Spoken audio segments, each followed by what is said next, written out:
जी महाराज के, वो हर वर्ष शायद 15 दिन का यहाँ पे सत्संग रखते थे और पूरा गांव जितना भी आसपास के लोग, ग्रामीण लोग, भक्त लोग सत्संग सुनने आते थे। सबसे अच्छी बात तो यह है कि ये परमार्थ का कार्य जो किया है आप ग्रामवासियों ने, और इसकी सरपंच साहब के सहयोग से, कि यहाँ पे एकदम गंदगी हो रखी थी और काफी वर्षों से महापुरुषों के चरणों की सेवा पूजा नहीं हो रही थी। और ये विधाता की कृपा हुई है, संतों की कृपा हुई है कि आप लोगों में इतनी शक्ति दी ईश्वर ने कि आप लोग आगे होके और इसको भव्यता दी। कितनी गंदगी हो रही थी, बता रहे थे कि कम से कम 250 ट्रॉली यहाँ से गंदगी कचरे की निकाली और फिर मिट्टी का भरा हुआ। आप देख ही रहे हैं चारों तरफ दीवार भी हो रही है दानदाताओं के सहयोग से। होती है ये देख के कभी सोचा नहीं था कि ऐसा भी हो जाएगा क्या। आसुरी प्रवृत्ति के कुछ लोग होते हैं ना, वो उनका दोष नहीं होता, क्योंकि गीता कहती है कि देवी प्रकृति और आसुरी प्रकृति, इनके हमेशा ही युद्ध चलता रहा जब से सृष्टि चली है ना, देवताओं के और दानवों के। तो जो आसुरी प्रवृत्ति के लोग हैं वो तो नष्ट करने का होता है, और जो देवी प्रकृति के लोग हैं वो उसको संभालते हैं, उसकी सुरक्षा करते हैं, उसकी रक्षा करते हैं, उसका पुनर्निर्माण करते हैं, उसका उत्थान करते हैं। जैसे हमारा राम मंदिर था और उसको बाबर ने तोड़ दिया था, लगभग 450 वर्ष हो गए उस बात को, लेकिन समय की बात है 450 वर्ष में 76 युद्ध हुए, उसमें लगभग 4.5 लाख हिंदुओं ने कुर्बानी दी। आज आपके सामने भव्य राम मंदिर बन रहा है, समय की बात है। वही बात ये यहाँ की बात है, समय की बात है, अब आज विकास हो रहा है। वो महात्मा दादू जी कहते हैं कर सकते हैं, हरि भज पर उपकार समाय, दादू मरना कहाँ भला जा पशु पक्षी खाए। कहते या तो जीवन का कल्याण हम हरि भजन करके कर सकते हैं, या फिर परोपकार समाय, परोपकार के द्वारा भी हमें ईश्वर की प्राप्ति कर सकते हैं, परमार्थ के द्वारा भी, सेवा के द्वारा भी। कोई जरूरी नहीं धन से ही सेवा होती है। किसी के बारे में बुरा मत सोचो, मन को पवित्र रखो, ये भी तो सेवा ही है। किसी को जैसे शरीर से सेवा कर दो, धन हो तो धन से सेवा कर दो।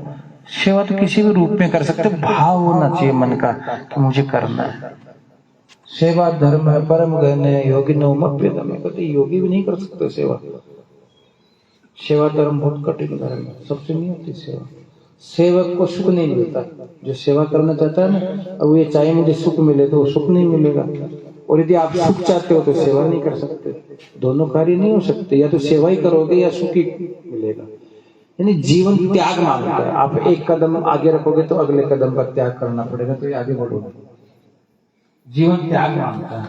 हमारे भीतर है क्या कि हमें उन पुराने जो रूढ़िवादी परंपरा है उनको अरे दूसरे कर देंगे। दूसरे ऐसा कुछ नहीं, लीक लीक गाड़ी चले और लीक ही चले कपूत, लीक छोड़ तीनों चले शायर सिंह सपूत।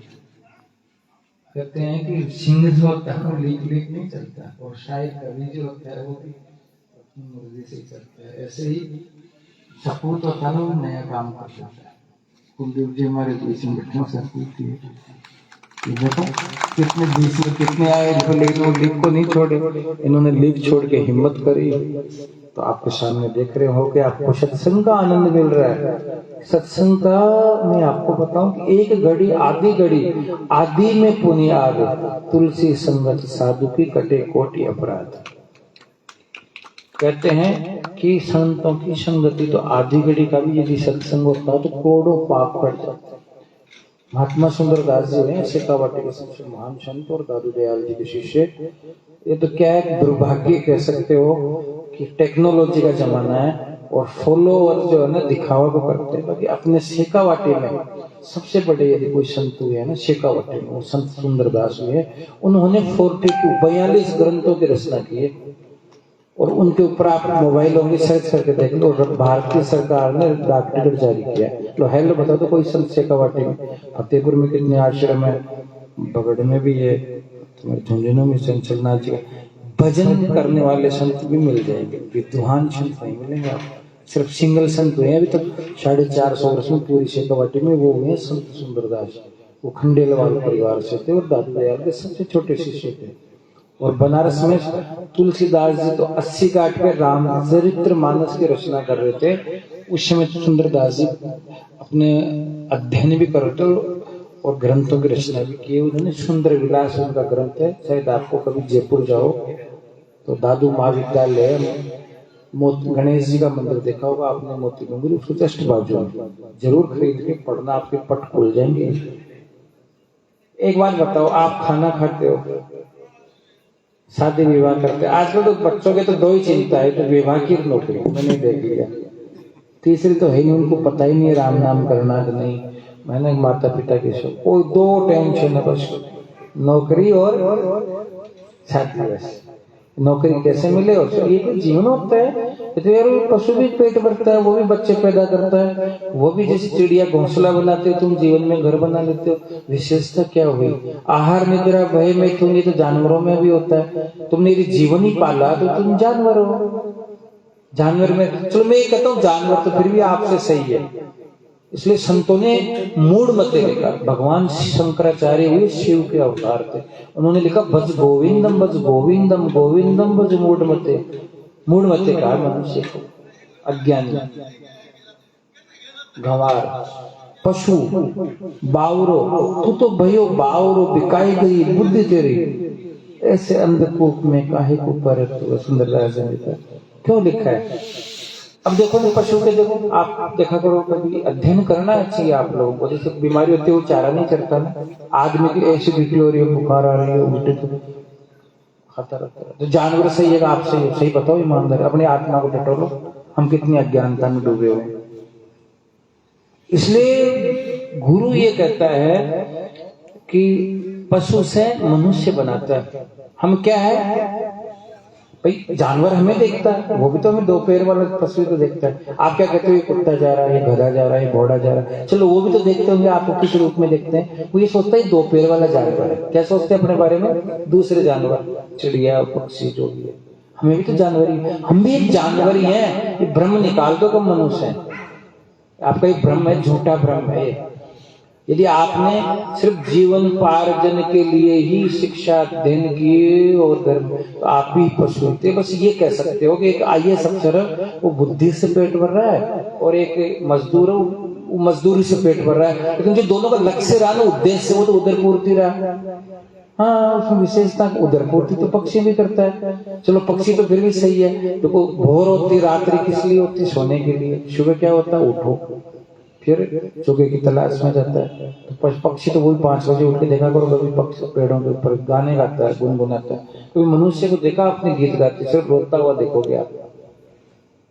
गाय को देखा करो, रोड के बीच में बैठी रहती है, वर्षा ऋतु में जुगाली लेती रहती है, मस्त आनंद। आपके चेहरे पे कभी आनंद दिखा? भूख ही नहीं मिटती। जो 10 20 50 62 हो हजारन लाख मंगेगो, कोटि अरब खरब प्रतिपति की चाह जगेगी, स्वर्ग पताल को राज करो तृष्णा अधिक और जगेगी, सुंदर एक संतोष बिना सट, तेरी तो भूख क्यों न भगेगी?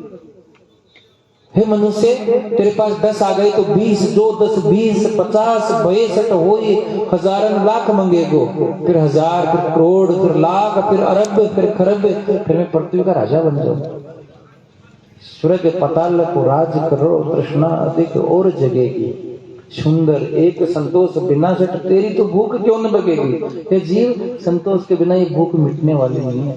हमारे भीतर है ही नहीं संतोष। आप कभी उठे 5 बजे गुनगुनाते हो? कोई नहीं गुनगुनाते, वो तो फिर भी नियमित उठ जाते हैं। ऐसा नहीं होता कोई पक्षी का लेट हो, आप तो 8 बजे उठ रहे हो, फिर 9 बजे उठ रहे हो, तो जानवर से हुआ कि आप ठीक हुए।